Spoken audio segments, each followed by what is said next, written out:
The Bible is the single most important book that has ever been written. The creator of the universe gave us a playbook on how to live in his universe and the laws that govern it. On this podcast, we will explore what the Bible says on money, success, business, leadership, influence, relationships, and any other area that we discover may help us in business. So join us to discover the amazing wisdom of the Bible and how we can use it to grow our business and to improve our life. Jacob here, hey, with another podcast. This is part 2 of 4-part on sowing and reaping. So today I'm going to be talking about summer. This is the second section about summer. And, in the last episode, we talked about planting and all of that stuff. So today I want to talk about what is going on in the summer. Some things to think about with the summer. The Bible talks about it in Matthew chapter 13 and also in Luke chapter 8 and Mark. There's like at least 3 or 4 places where it talks about sowing and reaping. But we're going to talk about Matthew chapter 13. It says, "Behold, a sower went out to sow." All right, so somebody that knew the trade. Number one, a sower went out to sow.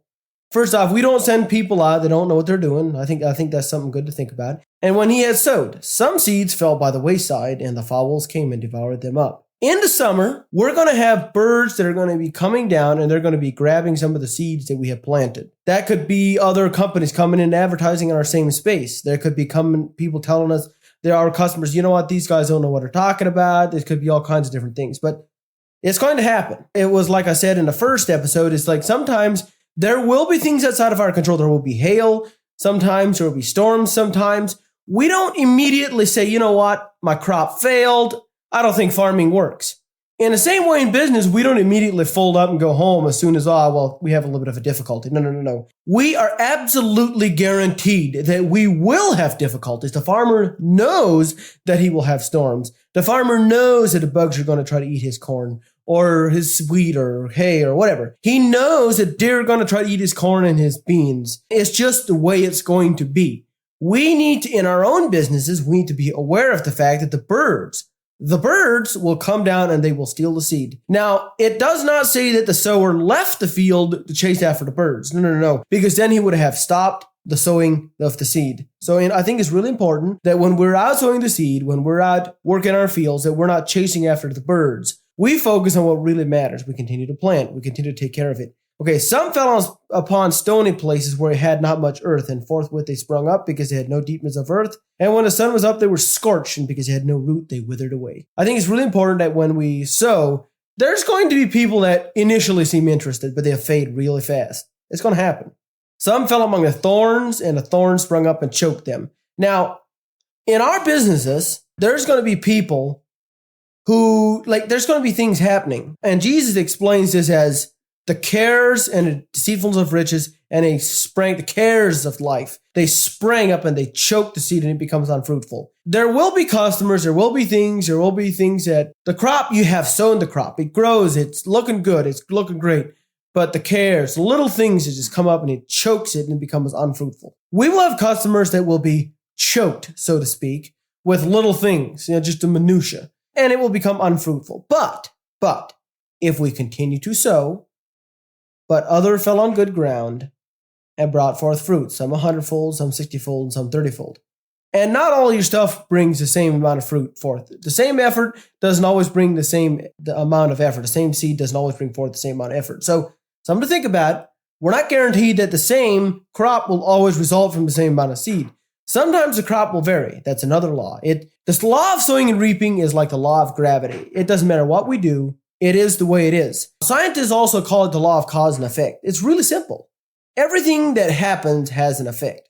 Somewhere there was an effect of everything that has ever happened. And I think that we look at the things that happen in our life and we say, okay, you know what? This has happened to me. This has happened to me. And then we look back and we can see the cause of it, that we can adjust. We can redo it. We can do better. When we go out and we sow the seed and it comes on hard ground or customers that are not productive or whatever it may be, we don't continue to sow the seed where we know that it's not going to have an effect. Some other things to think about. We have to have a little bit of a patience. The fact of the matter is when you plant a crop, it will always come later than when you plant it. When we do marketing, almost all of your results are down the road. And for some people, it is 1 week. For some people, it's 3 months. But for some people, it's years. It can be years after the marketing is done. I know that I've done marketing in my business very long term for the most part.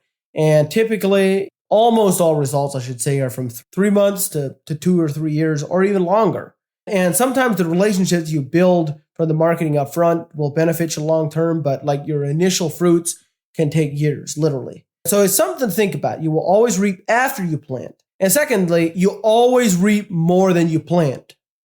Now, something to be aware of when it comes to sowing and reaping, we got to protect our crop in the summer.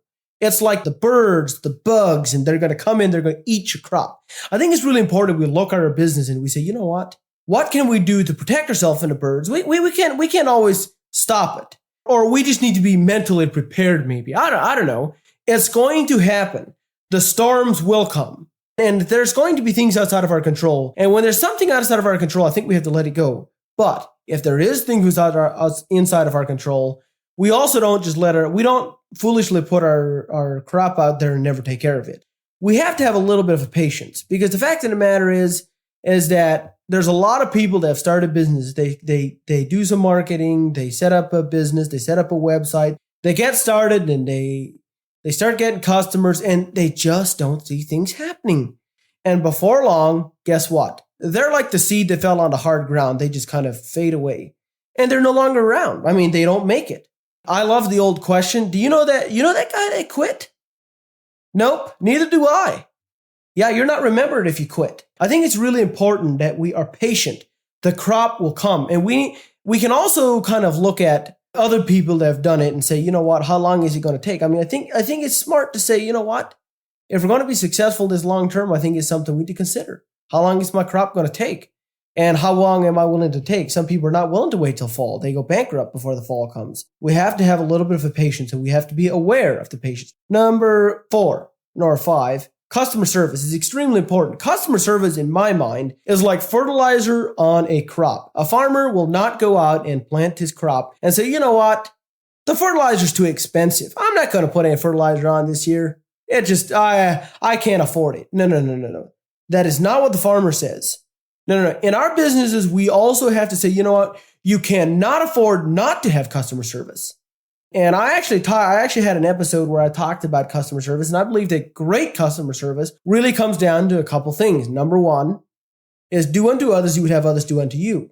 It's a golden rule. Very simple. You figure out from a customer's perspective, what are they looking for? What could they do? How to have a more successful relationship with your customer. Like if you look at your business through their eyes and kind of see what they're seeing and figure out how you can make their experience better. I think it's just very important, because the fact of the matter is people just want to be loved and appreciated. Customers will continue to do business with people that they know, they like, and they trust. Great customer service is absolutely essential. It's all part of sowing and reaping. I call it the rows in the cornfield. When we have a business, when we have a crop, I think it's very important that we stay laser focused on what is our crop. Like, I think we have to be very aware of the crop that we're trying to raise in our business. Like, what is our business? What do we do? Like, I think we have to be very clear about that, because if we don't, we're going to be taken out of our core competencies. We're going to start doing things that may or may not be our strengths. I call it the rows in the cornfield. So the question is what is a rose, a beautiful red rose in the middle of a cornfield? And the question could say, oh, well, it's a rose. And yeah, it is a rose, but it's of absolutely no value. A rose in the middle of a cornfield is just burning the ground. It is a weed. It's a weed.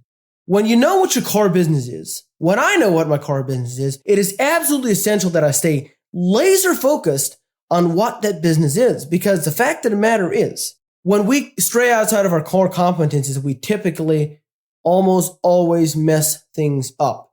If you only want to do one thing at a time, that's great. We can only do one thing very well. So a rose in the middle of a cornfield is just a weed. Volunteering at Salvation Army, volunteering at a mission is absolutely awesome. I think people should do those things. But I think that we have to kind of say, you know what? Which am I doing more good? This little bit of time I spend at Salvation Army, or this little additional time I can spend in my company? I'm not saying that we should not volunteer. I'm just saying that we need to consider that when we do things, that everything that we do should be geared according to the rose in the cornfield. If you want to raise roses, awesome. Plant a big field of them. Make some money off of it. But I think that it is very important that we know what the number one most important thing is, and everything else has to kind of fit around that. Then if we want to raise roses in our flower garden, or if we want to raise roses in our flower bed, hey, that's awesome. But we don't want to mix up our business and our roses. If you have enjoyed this podcast, please rate and review us. If you have suggestions or comments, or would like to have more information, visit jacobdlee.com. Thank you for listening.